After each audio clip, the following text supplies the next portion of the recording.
Hi, I'm Dr. Patrick O'Shaughnessy. Thank you for joining us for today's episode of CHS Presents Dr. O, Faithfully Transforming Healthcare. CHS and its entities strive to be responsive to our community's health needs. Good Samaritan Hospital's newly expanded Pediatric Emergency Department, located in West Islip, is a perfect example of meeting even our youngest patients' needs.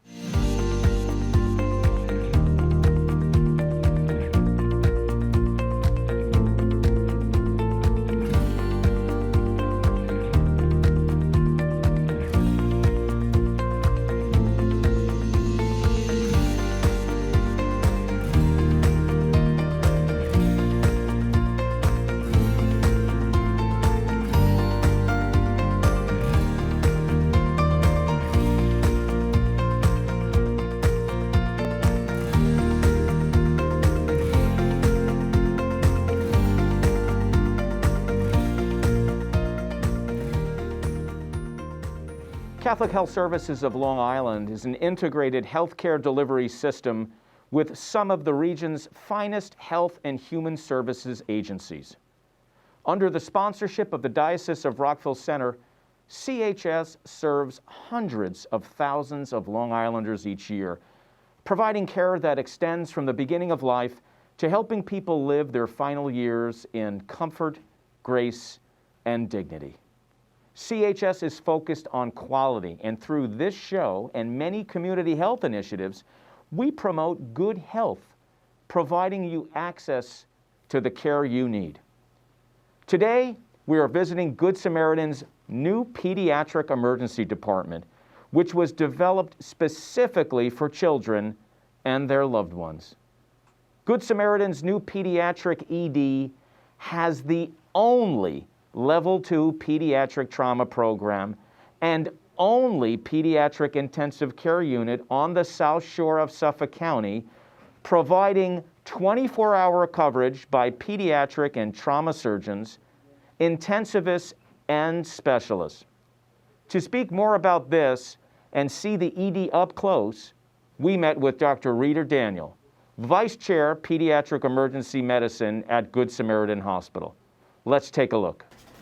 Dr. Daniel, how are you? How are you? We'll do an appropriate social greeting in times of COVID. Thank you. Thank you for having us here at Good Samaritan Hospital Emergency Room, where we're in the brand new triage area. Maybe you could share a little bit about how this is configured and how patients would safely be able to flow through to get the care they need. Absolutely. The pediatric patients as well as the adult patients will come through this entrance when they are walk-in patients, and we have a safe distancing protocols in place. We have chairs marked, and we have a separate waiting room for the suspected COVID patients and the non-suspected patients, and they will be taken into the triage cubicle. And we have 3 triage cubicle areas. So we use all the precautions from the window where they screen the patients. They will be screening for traveling and any suspicious symptoms for COVID. And if they say yes, they will be placed in a separate area away from the patients who do not have any suspicion for COVID or any travel. So again, immediately when they come in the door, they're triaged and separated, and you could see how everything is spread out to meet social distancing and safe infection control practice guidelines. We use the safe infection control all the way through, and we have a separate seating, we have separate triage for them, and they'll be placed in a separate area. And you know what's really great, as you look around the room, you don't see people on top of each other. You're really taking concerted effort to move people in quickly and get them into their spot. Absolutely. We do have a process called a quick triage, which means we will ask few questions, just 5 questions, chief complaint, travel history, and any specific allergies, and they will be taken in the cubicle, and they will be quick triaged and taken to the treatment area. That's really important for folks in the community to know, because you come to an emergency room to get seen right away. I'm an ED doc like you. We don't keep you in the waiting room, we move you right in. Absolutely not. So every triage room is set to triage pediatrics or adult patient, and we have a pediatric scale, and the computer is in every room, and the vital sign machine. And they will be sitting, of course, pediatric patient with the family. And we also have the system in place that one caregiver can be with the family, child all the time. All the time. And All the private, time. as you can see here. Doors can be closed, it's It is private. closed, it's private, and then they don't go back there. It's a one-way traffic. Once they're triaged, they'll be taken through the back door to the treatment area. This is our brand new state-of-the-art pediatric emergency department. Wonderful. And when did we open? August 5th of 2020. This is our small waiting room, pediatric waiting room. Again, we have social distancing, we have child-friendly furniture. We also took into consideration, we have a phone charger for the family, and we Wonderful. have a coffee machine for them, and restrooms and everything. As you know, all the rooms are private. That's really important. So as you go around the configuration of the room, and again, me being an emergency room doc, it's very important. You can see each room is private, doors closed, so private, if you will, pediatric emergency suites for each patient as they come in. Absolutely. So they don't have to worry about any infection happening to their child from some other person. And they are very quiet, and it's a child-friendly atmosphere. We don't have to get exposed to the adult patients. So that's important. So for pediatric patients, this is a completely separate, brand new state-of-the-art pediatric emergency room staffed by board-certified pediatric-trained emergency providers. Absolutely, absolutely. And also we have nursing which are specially trained to take care of the pediatric patients as well. It's wonderful. It's a great advance for the community. Thank you. That's what we did this because for the community and for the children we serve, we do have about 150,000 pediatric patients under the age of 21 in our community. So we thought we should do better for them. And that's really important because when you think about it, I mean, there's a whole range of pediatric illnesses and things that we treat, but we're also at Good Samaritan here a pediatric trauma center, correct? Absolutely. We are a level 2 American College of Surgeons board certified trauma center. This is the only one in the south shore of the Long Island here in Suffolk.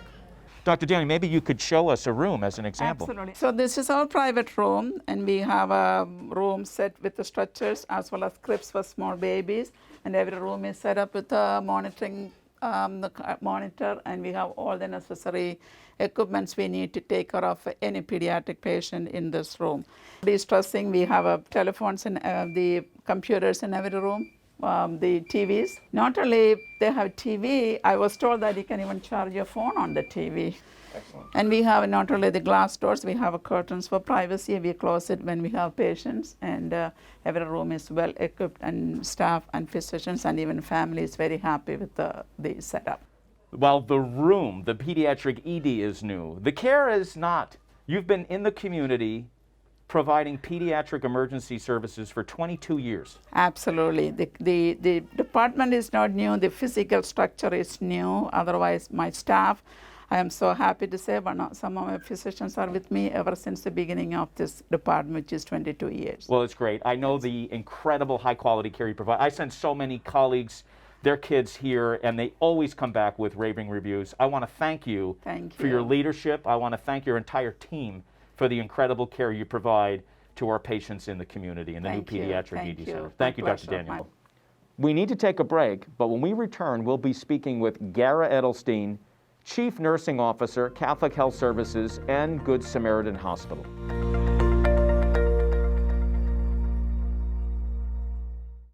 Once there was a boy who did the same thing again and again.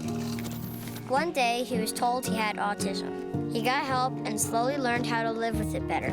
Early intervention can make a lifetime of difference. Learn the signs at autismspeaks.org. Food. It nourishes, brings us together, and adds flavor to life. That's why it's important to wash hands, surfaces, and fresh produce. Keep raw meat, poultry, and seafood separate from ready-to-eat foods like fruits and vegetables. And cook to proper temperatures using a food thermometer. Enjoy, and refrigerate leftovers within 2 hours. For more tips on safely preparing foods, visit homefoodsafety.org.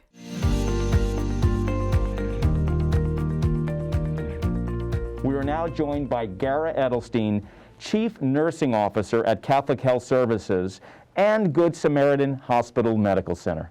Welcome, Gara. Hi. So let's talk a little bit about the brand new state-of-the-art pediatric emergency room. What makes it special for pediatric patients opposed to where we were? Well, first of all, I can tell you one of the main things is that obviously the children no longer have to be in the main part of the emergency department. Not only do they have a whole separate wing for themselves, but they don't even have to go through it to get to the emergency room. So when the moms and dads bring the children in, they get triaged and they get immediately sent down a separate hallway into their own pediatric emergency. It's amazing. You guys have been leading in pediatric services for 22, 28 years in the community. Yep. Now you have a brand new state-of-the-art Beautiful. ED, so it's separate. You don't even have to be commingled in the main room. Exactly. So they don't have to be with adults. You know, this is a very, very scary place for children and their parents and their grandparents, whoever is bringing them. So they don't have to do that. They go right into a separate area, private rooms, separated out. They don't even have to hear other children. You know, sometimes you get little kids, they're crying or whatever. Separate rooms with doors closed, beautiful environment, lots of colors. And basically, the main thing is pediatricians and nurses that are particularly skilled at taking care of those kids. You're an amazing transformative leader in changing the culture of nursing here, and really the pediatric specialty care that our nurses provide is second to none. Yeah. Can you elaborate a little bit on that? Sure. Well, one of the things I'm exceptionally proud of is the fact that close to 80% of our nurses in the whole entire building at Good Samaritan have their baccalaureate degrees. So these are very educated nurses. They have and particularly the pediatric emergency department nurses have not only their baccalaureate degree, they are skilled, they're certified in advanced life support, pediatric advanced life support, and trauma certification for pediatrics. So they can handle really, literally Anything that comes in the issue door. that comes in for those children. It's amazing. So Yeah. incredible base education, Yeah. and then all of the clinical certifications on top of it. Yeah, very, very proud of them. They are excellent nurses. And they're so passionate about caring for the kids in the community. What's the feedback from them regarding the new space? Now, these nurses have gotten the area to work in that they deserve because they have been working so hard with these kids for so long. We have some very, very experienced nurses here, but now they get to really be in their home where they have the place, the time. They have child life specialists there that work with the children on a developmental stage. They help move the children and care for them from the beginning, from when they first come in to whether they have to be admitted or can go home. So it's just a great environment, and it's also an opportunity for them to work closer with the pediatricians and the pediatric intensivists that we have down in the ER. What would you just say, last closing question, to folks in the community about Good Samaritan, about its ED, both adult and pediatric, now versus the past? We've made so many changes here at Good Samaritan's emergency department. Not just in the physical environment, which we've changed not only for children, but we've changed for adults as well.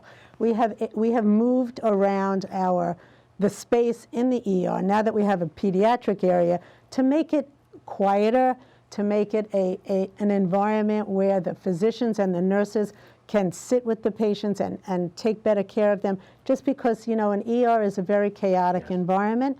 So we've worked very, very hard at improving the patient's experience here in the ER. Separate areas for patients that may have psychological issues, separate areas for patients who have more physiological issues, separate areas for critical care, and separate areas for pediatrics. So I think what we've been able to do, and we've improved the triage area, Yes. We have a fast track area, we have an area for patients that just need to be waiting for their blood results and then can go home. So we've built in areas of the facility where we can kind of separate it out by diagnosis, and then the nurses and the physicians specific to that area can take care of those patients. Well, I know, I live in the community. I get great feedback all the time. So I just want to thank you and thank the whole team for the great work that they do. Thank you. And thank you for being on the show today. Thank you very much for having me. We also met with Good Samaritan Hospital's pediatric surgeon, Dr. Vincy Jones, back in the pediatric ED. Let's take a look. Okay, so we're in an actual operating room here at Good Samaritan Hospital Medical Center. We're in the South Tower building here, which actually geographically sits right above the emergency room and CAT scan suite. So geographically, it makes care if, God forbid, you need to be in a state-of-the-art operating room like this. It makes it quick and efficient. And I'm here with Dr. Vincy Jones, our Pediatric Trauma Medical Director. Vincy, let's talk a little bit about pediatric trauma and what makes it different than adult trauma. You know, there's the saying, kids aren't just little adults, right? They're different. Their physiology is different, and we need specialists like you to provide their very best in care.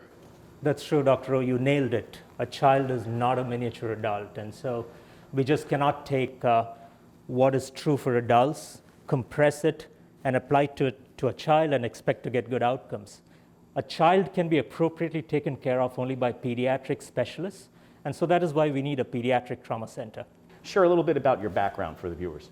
Yeah, so we are a pediatric level 2 trauma center, and before I joined Good Samaritan Hospital, I was a pediatric surgeon at the Children's Hospital of Pittsburgh, which is one of the largest children's hospitals in the world. And just in terms of numbers, we used to see between 1,500, 1,500 to 2,000 pediatric trauma admissions every year, which is far more than any hospital in New York. Yes. And so the vast pediatric trauma experience that we accumulated there, and which we gleaned from other centers around the world, was brought into effect here at Good Samaritan Hospital when we established the Pediatric Level 2 Center. Let's give an example, though, for folks. So if you took a disease process or acute condition in an adult, contrast that and compare that to the differences in management for the adult to the child. Let's talk about the spleen. Okay. That's a very common organ that everyone knows. It's located under the left rib cage. Now, for a child to begin with, the spleen is more likely to be injured because the rib cage is shallow compared to an adult where the rib cage goes all around and protects the spleen much better. But if you do get a splenic injury, an injury to the spleen, the way you manage it in an adult is different from the way you manage it in a child. For an adult, if there is injury to the spleen and if there is bleeding from the spleen, the surgeon does not think twice about removing the spleen. However, for a child, the spleen has very important immunologic functions. And so we try to save the child and also save the spleen. And so the algorithms that we follow for a spleen injury in a child are quite different from the algorithms in an adult. That's a great example. Why is this center so important for folks in the community? And I really want that to be a great take-home message for our community residents who we are here to serve, right? What makes this trauma center so important? Purely because over the years, Good Samaritan Hospital has accumulated pediatric specialists and pediatric experience, which comes into play when we deliver pediatric trauma care. And so if you look at Good Samaritan Hospital, we host pediatric specialists from multiple departments. We have pediatricians and intensivists from the Department of Pediatrics. We have pediatric surgeons like myself from the Department of Surgery. We have pediatric anesthesiologists from the Department of Anesthesia. We have pediatric ER physicians from the emergency department.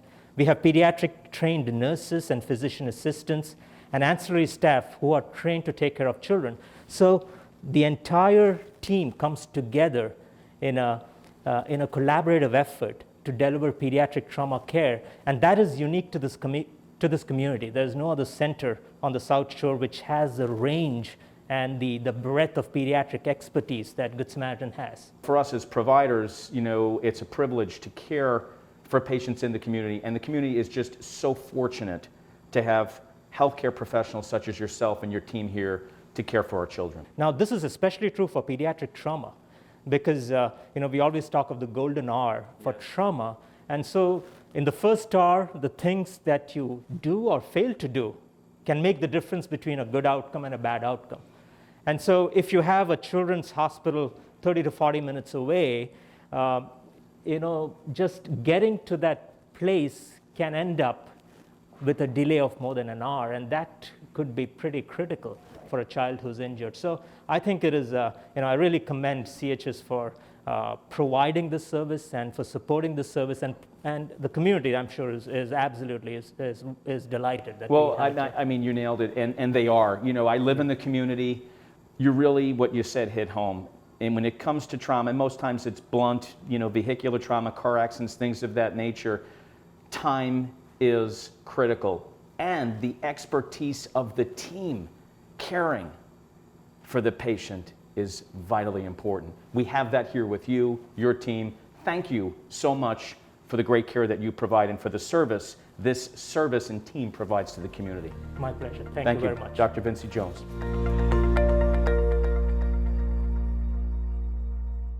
It takes less than 1 minute to find out if you may have prediabetes. You can do it here. But I get it, you're busy, and busy people can't have prediabetes. I read that wrong. They can, okay. Just go to the site. He helped me learn to read. It is the best feeling in the world. They impact me. I'm proud of the work that I'm doing. There's been dramatic results in our kindergarten classroom this year from having a foster grandparent.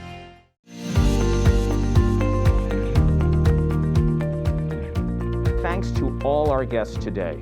And now for my final thoughts on today's discussion. You know, when you have an emergency, it is so important that you choose wisely, the right location and the right care team. Good Samaritan Hospital's pediatric and adult trauma services are second to none. Level 2 certification from the American College of Surgeons, the only one on the South Shore of Long Island. Choose wisely, choose Good Samaritan. Now for advice on how to triage your life. My health tip and solution for today focuses on understanding SARS-CoV-2 infection risks. This is coronavirus. My goal is to bring you information that will help you live a healthier life. You know, with so many experts, it's hard to determine what's factual and what's not. I'd like to share with you the truth in medicine, with no spin, no marketing, just the simple truth, as well as some trusted sites of information you can reference from home. I hope you'll find this material beneficial, and I wish you a healthier, happier life. Now, more than ever, it's important to take care of your health and develop a strong immune system. The one source of truth I'd like to share comes from the Centers for Disease Control, or CDC, and can be referenced at www.cdc.gov. Today, I'm going to address SARS-CoV-2, or coronavirus, and its infection risks. SARS-CoV-2 stands for Severe Acute Respiratory Syndrome, Coronavirus 2. It is the strain of coronavirus that causes the COVID-19 disease. Understanding infection risks, according to the CDC, the primary mode by which people are infected with SARS-CoV-2 is through exposure to respiratory droplets carrying the infectious virus. Respiratory droplets are produced during exhalation. For example, when someone is breathing, speaking, coughing, or sneezing. Available data indicates that SARS-CoV-2 has spread similar to other common respiratory viruses, primarily through respiratory droplet transmission within a short range, for example, less than 6 feet. There currently is no evidence of rapid spread to people far away or who enter a space hours after an infectious person was there. SARS-CoV-2 is a new virus, and we're still learning a lot about how it behaves. We know that a significant proportion of SARS-CoV-2 infections, actually between 40 and 45%, can occur without symptoms, and that infection can be spread by people showing no symptoms. This is what we call asymptomatic spread. Existing interventions to prevent the spread of SARS-CoV-2 appear sufficient to address transmission both through close contact and under the special circumstances favorable to potential airborne transmission. These include interventions such as social distancing, which really means keeping 6 feet of distance between people, using face coverings like masks in the community, hand hygiene, and surface cleaning and disinfection. Also, ventilation and avoidance of crowded indoor spaces also can be beneficial. These measures are especially relevant for enclosed spaces where circumstances can increase the concentration of suspended small droplets and particles carrying the infectious virus. Age is a strong risk factor for severe illness and complications. Among more than 44,000 confirmed cases, the case fatality rate was highest among older persons, unfortunately, over 85 years old, followed by those aged 65 to 84 years old. Prior stroke, diabetes, chronic lung disease, and chronic kidney disease also have all been associated with increased illness severity and adverse outcomes. Serious heart conditions, including heart failure, coronary artery disease, congenital heart disease, cardiomyopathies, and pulmonary hypertension may put people at higher risk for severe illness. People with hypertension may be at an increased risk as well and should continue to take their medications as prescribed. In order to keep yourself safe, it is important to listen to your body. You know, I say this all the time. You know your body the best. Listen to it. If you begin to develop signs and symptoms of potential SARS-CoV-2 infection, these can be things very general: low-grade fever, headaches, sore throat, cough, body aches. Do the right thing, both for yourself and for people in the community. Isolate yourself, call your physician, and get tested. Results can be back in under an hour, or most a few hours, which allows your team to begin treatment sooner, which means less risk of severe disease and potential need for hospitalization. It also protects others in the community. If everyone does their part, we can mitigate a severe second wave. And most importantly, get back to life as we once knew it sooner than later. For more health information, tune in to CHS Presents Dr. O, Faithfully Transforming Healthcare, airing on the Catholic Faith Network and CBS TV 55. To view recent episodes, go to cfntv.org or CHS's YouTube channel, where you can also watch Dr. O's health tips and solutions. And if you need a physician, please visit www.chsli.org or call 1-855-CHS-4500. If you'd like to know more about Good Samaritan's Pediatric ED and what they have to offer, or to make a gift in support of this or another program that is important to you, please do visit chsli.org. Thank you for watching today. If you have any medically related questions you'd like me to answer on future shows, please drop us an email at dro@chsli.org. I'm Dr. Patrick O'Shaughnessy, and I hope to see you next time on CHS Presents Dr. O, Faithfully Transforming Healthcare.